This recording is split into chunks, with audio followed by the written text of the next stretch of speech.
অনেকে আমাদেরকে কুচা দেয়, ভাই আমাদেরকে কষ্ট দিয়েন না, আমরা বড় মজলুম দল। বলেন আমরা নাকি গুপ্ত নাকি সুপ্ত। লজ্জা। নিজেরা যারা গুপ্ত সুপ্ত হয়ে থেকেছেন সেই লোক যদি আমাকে গুপ্ত বলে, আপনাকে গুপ্ত বলে, আপনার কেমন লাগবে বলেন? বছরের পর বছর দেশবাসী কিছু মানুষের ছায়াও দেখে নাই।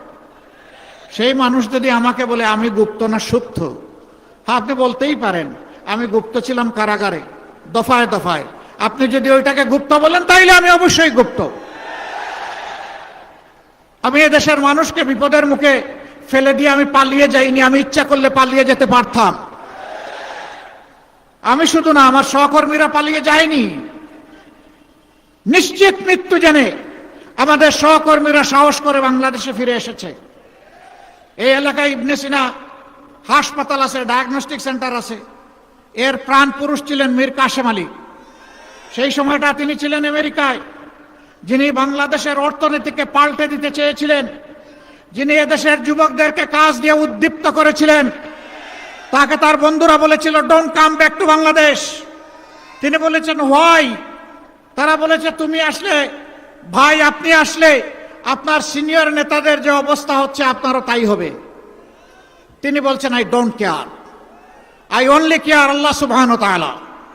আমি আল্লাহ ছাড়া কাউকে কেয়ার করি না। আমি আসব, আমার বিরুদ্ধে মামলা হবে, আদালতে দাঁড়াবো, স্পষ্টভাবে চিৎকার দিয়ে বলবো আমি টোটালি নিষ্পাপ নিরপরাধ। আমার বিরুদ্ধে যে মামলা করা হয়েছে এই পাপ আমি করি নাই, এই অপরাধ আমি করি নাই, এটা সাজানো পাতানো এবং মিথ্যা। এরপরে আমার যদি ফাঁসি হয় ফাঁসি হবে, আমি আল্লাহর দরবারে শহীদ হয়ে কবুল হয়ে যাব। প্রিয় এলাকাবাসী, তিনি যতদিন ছিলেন আপনাদের আপনজন ছিলেন। আমি জানি তিনি এলাকার মানুষকে বিশেষভাবে ভালোবাসতেন। এই জসিমউদ্দিন সরকার সাহেবও তার জীবনের একটা অংশ ইবনে সিনায় কাটিয়েছেন। এই ইবনে সিনা বাংলাদেশের স্বাস্থ্য ক্ষেত্রে পথ প্রদর্শক, রাস্তা দেখিয়েছে বাংলাদেশকে।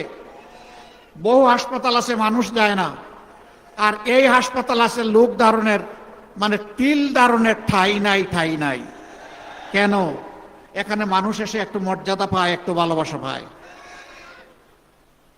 বাংলাদেশ জামাতে ইসলামী যদি আল্লাহর মেহেরবানিতে দেশ সেবার সুযোগ পায় 11 দলকে সাথে নিয়ে, তেমনি একটি মানবিক বাংলাদেশ আমরা উপহার দেব ইনশাআল্লাহ। একটু আগে ডাকসুর বিপি এখানে কথা বলে গিয়েছে।